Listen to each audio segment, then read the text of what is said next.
Welcome back to A Family Business. Today, we are going to talk about 2025 and some predictions. But before we get there, I would like to talk about 2024 in review of the year and how we thought things went and where things are headed in the real estate business. It was kind of a crazy year, wasn't it? Well, to start it off,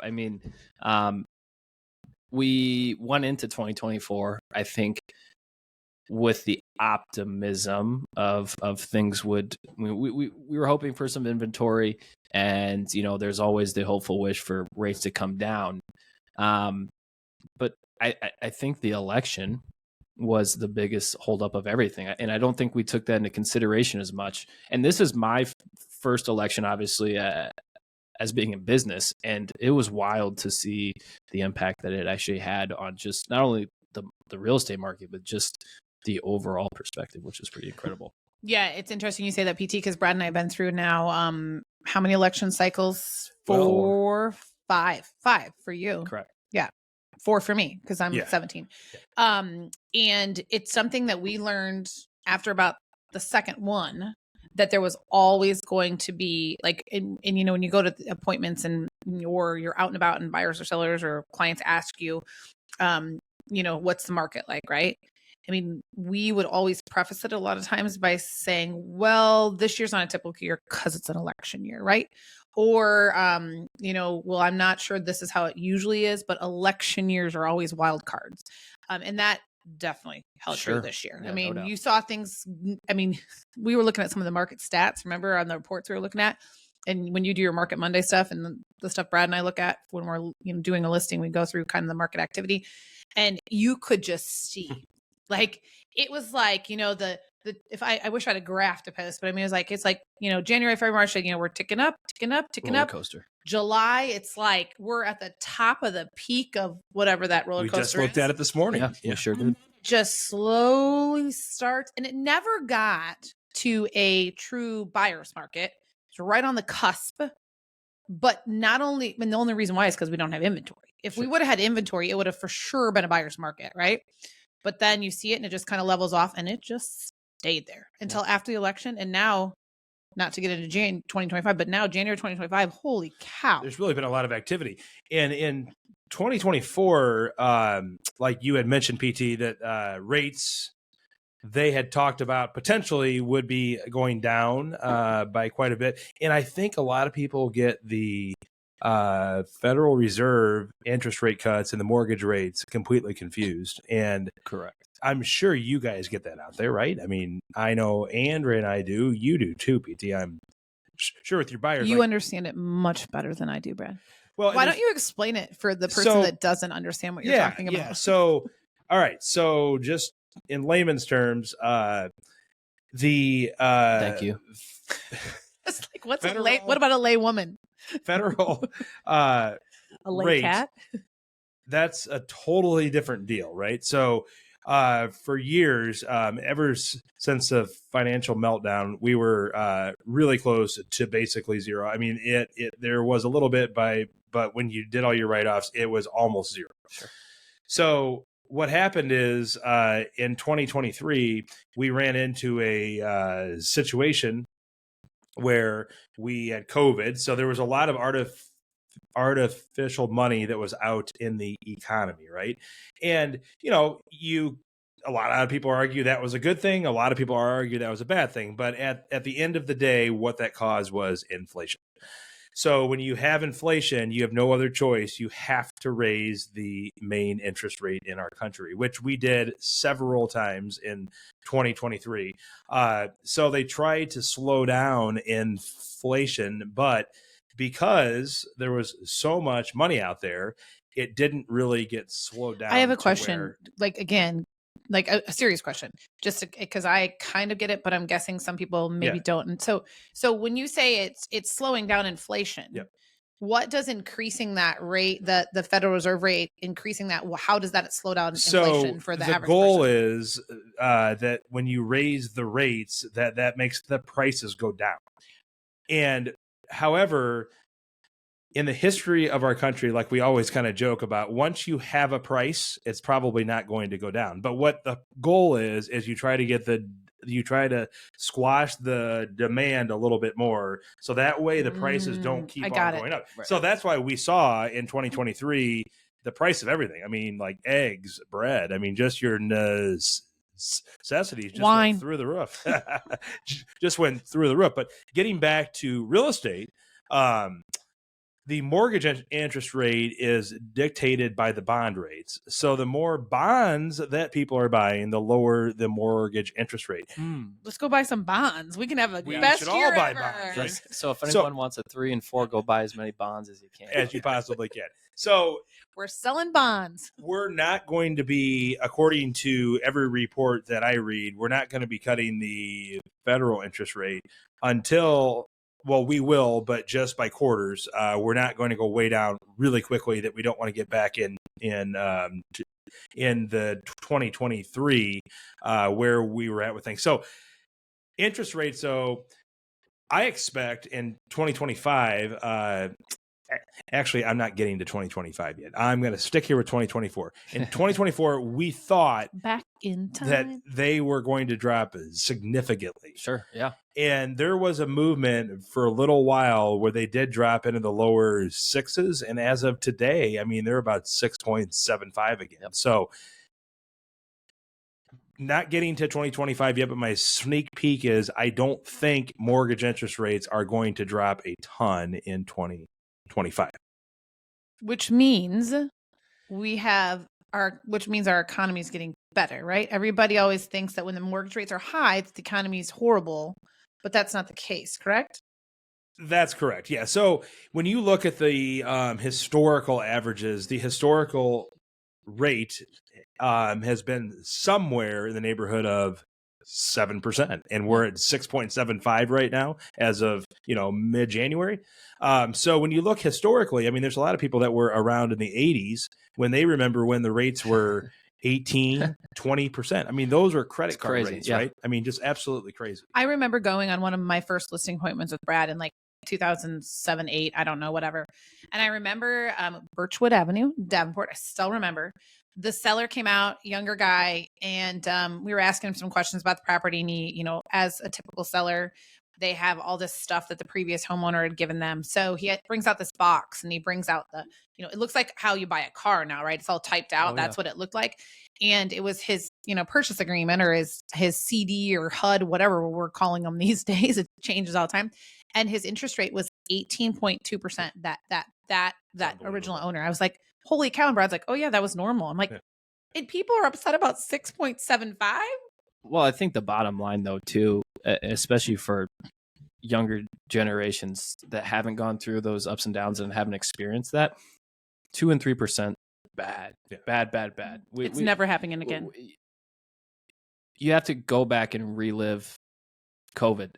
The world was shut down. Yeah, there has to be a major catastrophe event worldwide that would have to happen if the rates would ever go down there. So we don't want them to go down there again, or that means that probably happened, which we don't want that again. So yeah, exactly. So it's always interesting, and I think one of the most common questions that realtors get are about interest rates, and our answer every single time is, I wish we had a crystal ball. But in reality, the thing is if rates are low, that something's wrong. Yeah. And we just have to go through and give examples of, unfortunately, I mean, back in the day, you had 18% interest rates, which were normal, or even back, 10, 15 years when it was 8 and 7, that was normal. So I think we always go back to this, was the conversation and just talking through with people and making sure that they understand. If we go back down low where everyone's hoping they're going to be, we've got an issue. Yeah, and that 2.75 is what we have on our homes here. Scorebread. Score incredible. Right.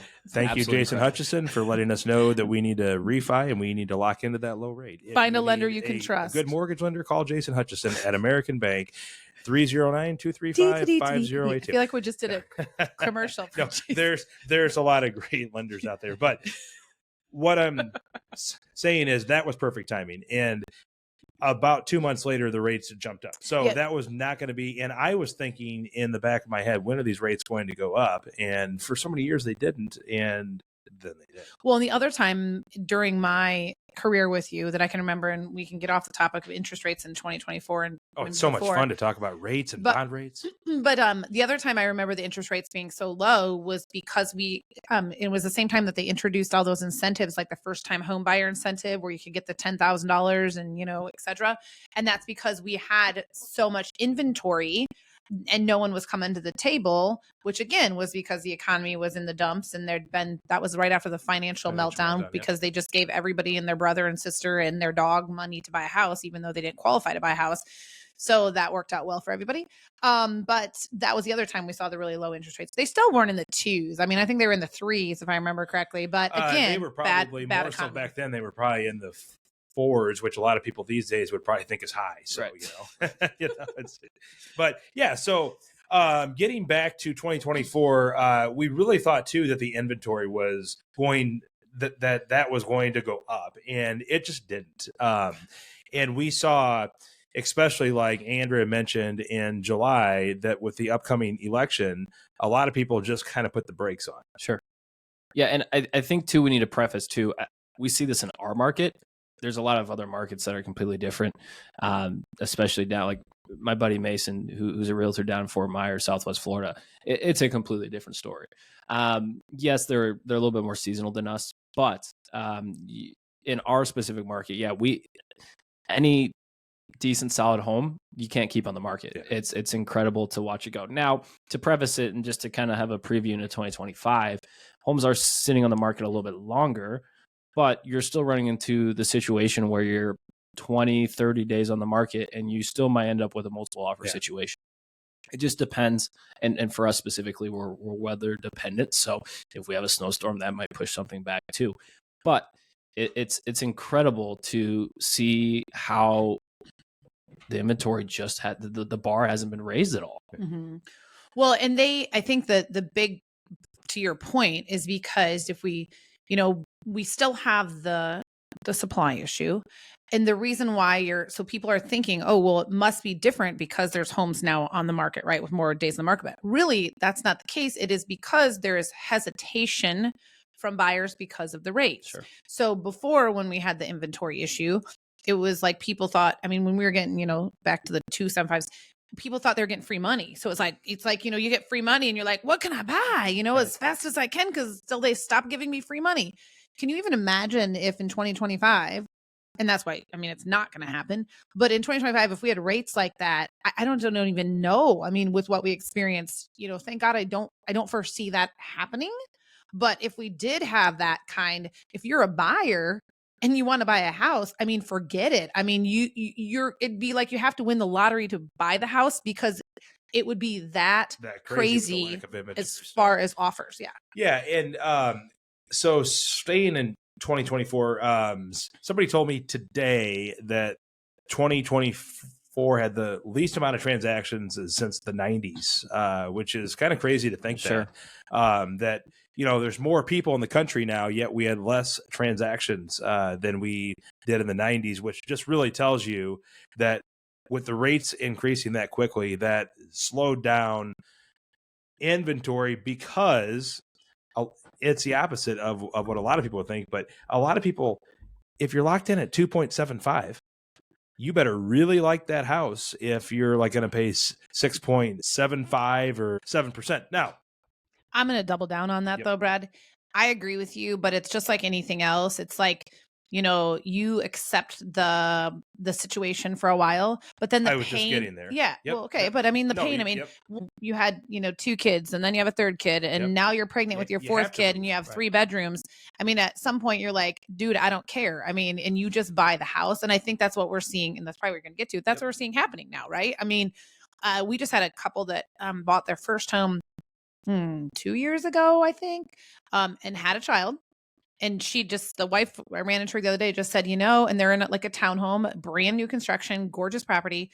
And she's like, we're we're thinking about it just because, with having a kid now, we kind of want more of a yard, but then we're like the interest rate. So now we're going to pause. But, once you start thinking that, game over, people. Yeah. Oh, 100% once you start to talk about it. But that's what I was going to get to is there's going to be a point, even if rates remain in 2025, if they remain over 6%, which I'm not a economist, but I'm thinking that, best case, maybe we might be able to get down in the upper fives. I don't know. But even if we don't, people are we're reaching the point now where they're just ready to move. We still have the 4 Ds, guys: diamonds, diapers, divorce, and death. Yeah. Well, and it's the other side around too. All the kids are gone and they need to get less space. And so there's Yep. every, we could have 5 Ds, I guess. We just added one. Good job, PT. Yeah. And you look at, there's an objection to every single stage of life of why someone might need to move. The relocation. We just had clients that got moved to Alabama and they redid their entire kitchen and didn't expect, and they had a pool in their backyard and expected their kids to be in the backyard, but it's life. The job comes calling and you go. The other thing is in 2024, you mentioned the election, and that really starting in about July, a lot of people kind of pumped the brakes a little bit. And this is the first time that you've been through that, like you really said, PT, and Andrea and I have been through it quite a few other times. Just explain, like what were the people telling you? Like what were they really saying to you? Well, you got two sides of each story, right? If whoever wins, then I'll be ready to go. Yeah, right. Right. Which is great. They're both going to change the world. Right, exactly. And we see it every single time where everything has changed. But to stay on track here, the thing that you realize the most is it didn't matter who won. Once it was over, everyone was able to take a deep breath. Yeah. So really, in reality, it's just getting through those 4 or 5 months of just commercials and ads and all of that other stuff that comes with it, and the fear, right? Because it's the majority of his fear. I'm sorry if you were a realtor and you did a mailer during the last few months of the election season. You might want to redo that mailer because nobody saw it. It went in the junk with the rest of the political ads. Well, how about this? I quick story. I door knocked in the neighborhood. I think the week before the election, and I was like, "Oh, this is so dumb," because they probably think that I am like, canvassing for one of their candidates. I think I'm canvassing right now. I didn't even think about that. And so that went through my mind, but it went well. And I think actually once I said who I was, I think actually people were actually kind of relieved, and I think it reflected the entire thing of that everyone was just glad it was over and it wasn't anything to do with politics. That's why I think I had so much success with it. But yeah, that was a funny story. I was like, oh yeah, I promise you, I'm not promoting my political. I can totally see that.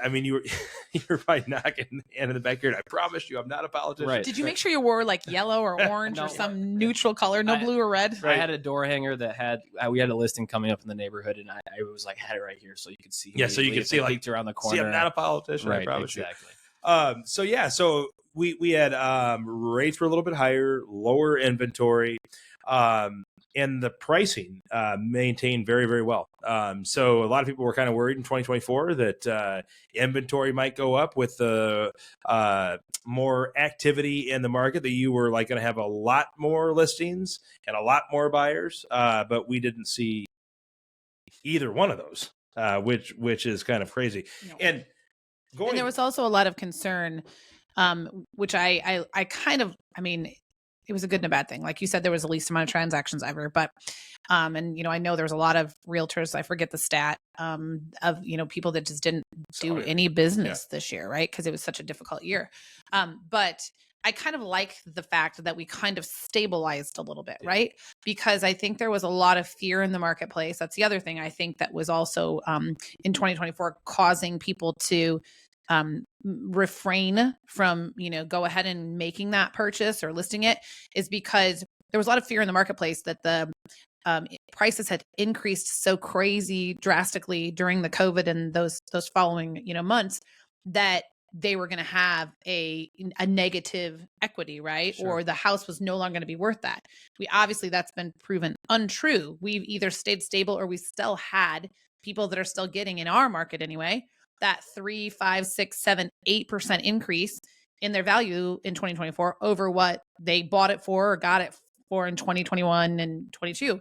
So I think that's another thing that now I think we're over that in 2025, right? I think we've moved past that concern. Yeah, I totally agree. And we're kind of isolated here in the Midwest and especially in the Quad Cities.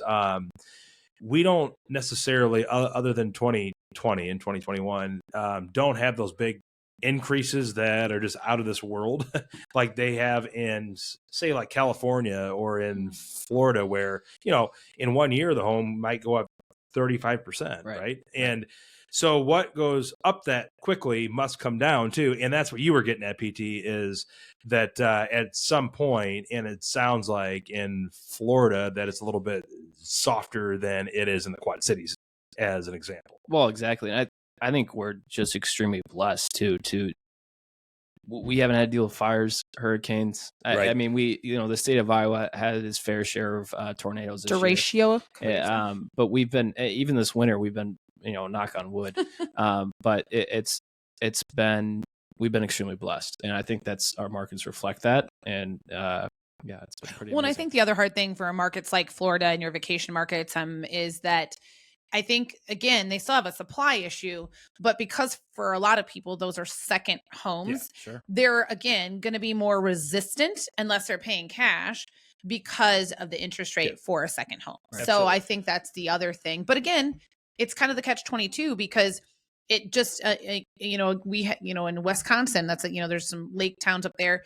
And in some of those areas, same thing. The market didn't tank. It just kind of leveled a little bit and you still saw an increase. But again, it's because of the interest rates. That was the driving factor on that. So. Yeah. And so wrapping up 2024, I really think it was a good year. Now the transactions were down, like we really said, but in the Quad Cities, when you look at our office and what ended up happening, a lot of the agents that do a lot of business every year maintain doing their business. It was kind of the ones that are kind of part-time in our area, that there just weren't the random buyers out there. And I think part of that had to do with EBAs too, which the law change in August, which we didn't even mention. And we might want to hit on that real quick. Where did you see in 2024 in Iowa, they changed it in July, but nationally it was in August. Did you guys, I know I did. And I say you guys, that we work together all the time, Andrea, and I work with you a lot, PT, but when you were working with your buyers, PT, did you notice after August that it was different, not just the election, but just with the questions on the EBAs? Yes and no. You obviously had to sit down and walk through, as you should walk through the agreement. Which everyone should have been doing. Yes. But there was never really pushback. There was never really objections. I mean, yes, you're going to have your person that's like, I'm not signing anything, which, I mean, it is what it is. We're not going to work together. But the thing is, PT's not up for grabs. the thing is that that was so important, because not only did it establish transparency between us and the consumers, but it also allowed us to have some security, right? I mean, this is an agreement that we're going to work together in a working relationship, and this is what is expected from each party. And I think it makes everything easier. I think it makes especially first-time home buyers more aware of what happens and how people get paid and how the process works. It was truly. I remember when it first broke that the EBA was going to become law. I told Brad, I said, "This is the best thing that's going to happen." Yeah. It truly was like it. Not only for us, because it allows the security, but also transparency for the consumers and understanding how everything works. Yeah. I think that, and we got to give a shout out to Real, our brokerage, and our Sharon, especially. Yeah. Sharon Terrasa. And honestly, I got to give even Tamir Antron and, Pratesh, everyone, like the day after that broke, when that lawsuit, and at the time, I don't know what, I don't know what we were. I mean, now I think Real's like 24,000 agents. And I think at the time, maybe we were 12,000, 15,000, whatever. But literally the next day, and it came out almost immediately, an email came out to all of us saying, hey, we're going to do a live kind of recap, understanding, and Q&A. And I think that really helped everyone that was a Real agent really just kind of calm down and know, hey, we got you. We're going to figure this out. And that's really what happened from that point forward. So I think that, not that, I mean, we have a lot of obviously phenomenal agents in the office that we happen to work in, but I think that we doubled down with Real in the training and what they were offering from the support side of things, from our leadership, and really making sure that we were ready to go on that. And that we understood it. Correct. For our buyers and our sellers. But for what you said, PT, I'm just going to echo that. I think it's the best thing that could have happened. I think that the transparency is the biggest thing. Like, you say security as an agent. I agree with that. But it also say, and it is good, right? You put your time and effort into a buyer, and you deserve to be compensated, right, for your efforts. That's now explained to them up front. Hey, I don't work for free, right? I mean, this is, and or should I think you? When you explain it to people, most people understand. Sure. I mean, not most, almost all understand that you deserve to get paid, and you deserve, if you do your job. But in the past, I really think a lot of people, they would go off and they would buy a for sale by owner, and they would like cut you out of the deal. When I was younger, I swore like a lot of people really thought that I had a salary and that I would be taken care of. Right. But that's not the way that it works. No. We don't make our money until we do the job. Correct. Which, that's what we explained. And that's what I was going to say, is that it's just the biggest thing, I think, is that the buyer understanding how you're getting paid, they're understanding where that's money coming from. And it's not changing anything. That's the whole thing. People are like, oh, now it's going to cost me more to buy a house. No, it's just that you understand what part of your home purchase is going towards paying your buyer's agent. Because it was happening before. It was just happening behind the scenes. So I think that people have really settled in on ABAs. I think they're the best thing that have ever happened to our industry. I think that it's good for consumers for multiple reasons, but I think the main one is transparency. And also, agents that do not know what they're doing will be leaving the business if they haven't already. Because if you can't sit down and explain to a buyer what it is you do for them as a buyer's agent, and make them feel comfortable enough that they want to move forward and sign a contract with you, then you shouldn't be working with buyers. Right. So, totally agree. Yeah. Onward and upward. Onward and upward. Exactly. So just to wrap up 2024, we had a great year. Actually, personally, and our office had a great year as well, which was awesome. Our office sold almost, or just over $145 million in real estate, which we're very proud of. So there were a lot of positives in 2024 as well. Any other comments about 2024, or can we move on to 2025? It's over. All right. So 2024 is a wrap, and we're going on to 2025. So 2025, just want to get your guys' take on where you think we're going as an industry and how the year is going to be. And we'll go back to these in January of 2026.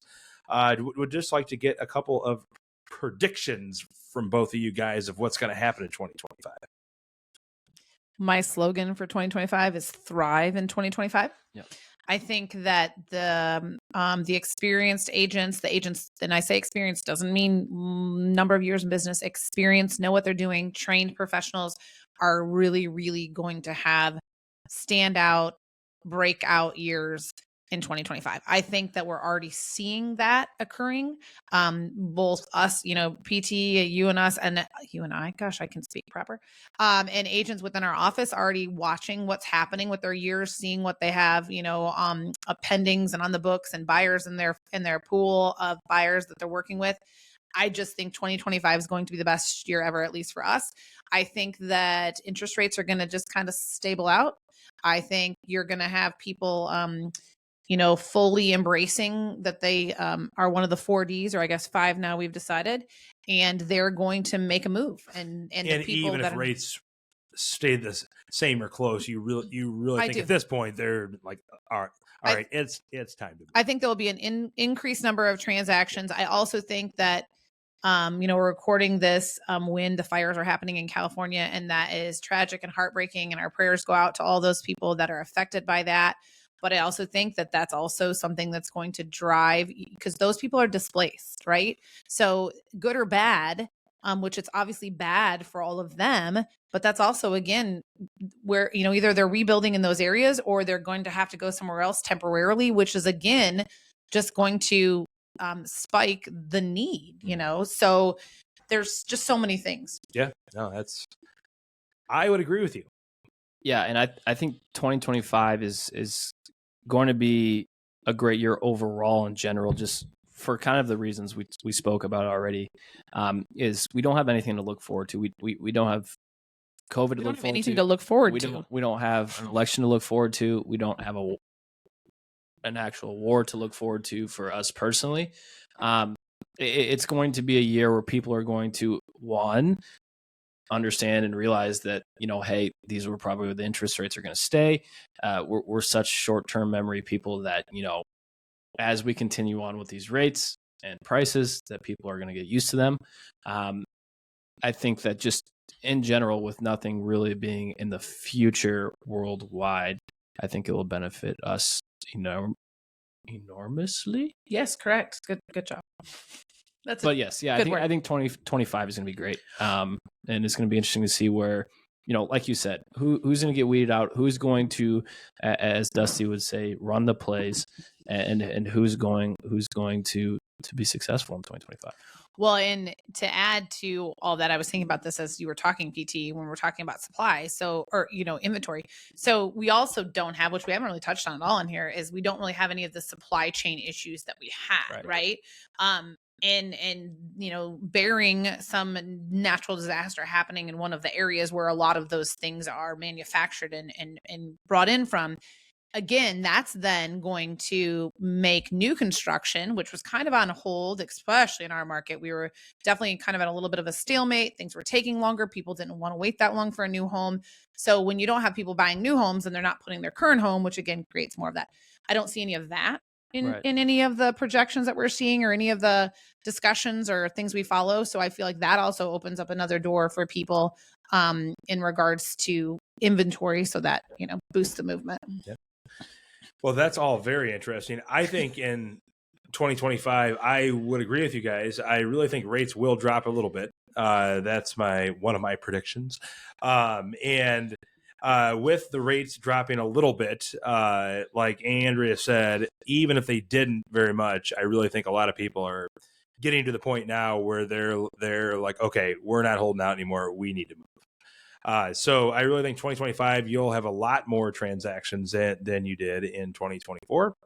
And I also think that prices will continue to rise nationally due to a little bit lower interest rates and more transactions. And I do think that inventory is going to increase a little bit, because you're going to have the people that will want to move out of their current houses and they'll finally put their house on the market. Well, and what was the stat? I think I don't know if I said it on here, but I know I wrote it down somewhere, but that there's a stat.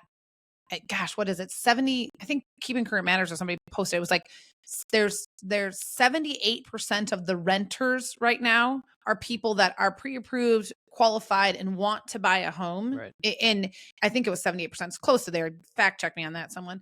But just think about that, right? So as the price of rentals continue to increase, those people are over it, right? It's time to buy a house. Even if interest rates stay where they are, it's time to buy a house because it makes more sense. And it's actually, that's a fantastic point, because I think that's going to have a huge play in 2025. It was weird to kind of see, specifically in our market, at the end of 2023, you saw a lot of cash being spent to buy investment properties. I didn't see that as much in 2024 at the end of the year. And it goes back to that point where I think, one, our rental market is very expensive. And I think that, and a lack of quality rentals. Well, too. Correct, exactly, and it's people are tired of it. I would say the majority of the leads that come in are renters, first-time home buyers that are looking to buy a home.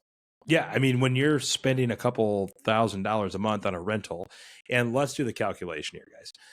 $2,000 a month times 12 is $24,000 a year that you will never see ever again. So we're getting, like you guys just mentioned, we're getting right up there at the breaking point of, okay, I can move into a really nice house for $1,200 a month, and probably nicer than the one that they're currently that they live in right now. That's theirs, that they can build equity in. And I read Rich Dad Poor Dad years ago, and it basically, the gist of it was that if you don't own real estate, it's very difficult to ever get wealthy. Sure. And that's what a lot of my younger buyers, that's what I tell them is, it's great that you're getting into this now, that you're getting the opportunity, that you're owning it yourself, and over the years you'll build a little equity in it, hopefully. But you own it, and there's nothing like owning your own property. You got, and it's going back to, you know, other topics. Just start somewhere, right? Yeah. It doesn't. People, I think, get wrapped up too, and like, you know, I want it to be my dream home. No, it's just an investment in yourself. It's like when you bought your first car. I mean, was it your dream car? You know, like, just buy it. I can't. Being a renter, I know neither of you can really relate to this on the same level that I can, but I rented from when I moved back from Dallas, Texas to the Quad Cities in 2025? 2000. No, when did I meet you? 2005? 2000. I don't know. Early 2000s. Let's go with that. And I bought my own place in 2005 is when you bought your own place, because you had just, I bought it. Yeah, correct. Yeah. But I did the math, and I think I'd rented for like 4 years prior, and I don't remember. I think I paid like $12.50 a month or whatever it was, you know, for a condo. And I mean, it was like, it was just stupid money. Yeah. It was like $100,000. That, I mean, what? When you look, when you live and you learn, right? So that's why we are telling everybody right here, right now, if you're able to buy a home when you're young, do it. I mean, it's long term. When you look at the wealthy people, that's what they did. And if you're not sure, then find a good lender or talk to a trusted real estate person. Get a plan and ask for a trusted lender and get a plan. That's what you need to do. And you can probably speak a little bit to that, PT. Well, exactly. But I mean, just look at it and just think of it on the flip side. I mean, if you're able to pay $2,000 for a rental a month, then you're able to save $2,000 and then have a down payment in 1 year, right? I mean, so it's just, you're right. It's about reaching out to the right people to be able to help you along that. And that's why we're here as well, is to be able to provide value to you, to say, hey, you know, let's look at it from this side. Totally understand where you're coming from. But the biggest thing at the end of the day is that you're never going to get that money back. It's gone. That's exactly right. You're paying for someone to own that property. Yeah.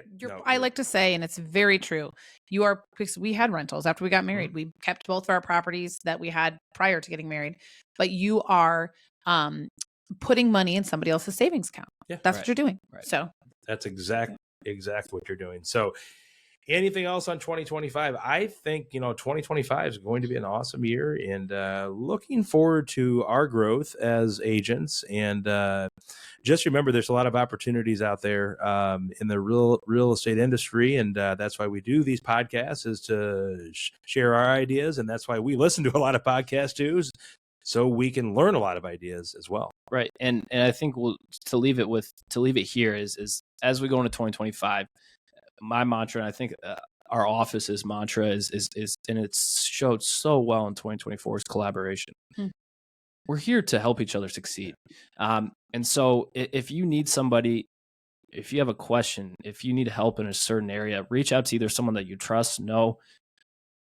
They should be willing to help you. And if they're not willing to help you, then you probably shouldn't be asking those people in the first place. You're in the wrong place. But collaboration and helping each other succeed, because that's the biggest way to not only build trust within your clients, but also within the people you work with as well. Thrive in 25, guys. Bada bing. And that's a wrap.